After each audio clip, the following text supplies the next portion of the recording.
Hello, Jane Cleland here with a question about generic descriptions, specifically about large hands. Here's the question.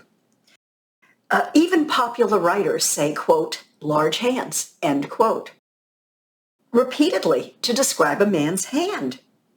How can I freshen it? Well, first of all, I applaud your wanting to freshen it. And I can't comment on why a best-selling author or any author would do any one thing. Here's my thoughts on the subject.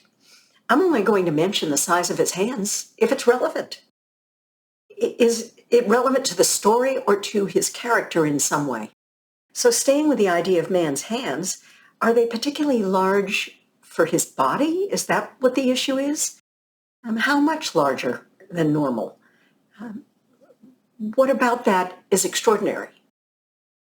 If that isn't the issue, what do his hands look like? Are they calloused because he works with them?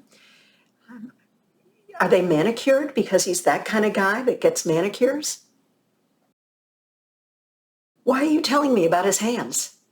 And honing in on that question, I think it'll help you come up with how to talk about it, what it is about his hands that makes them worth mentioning.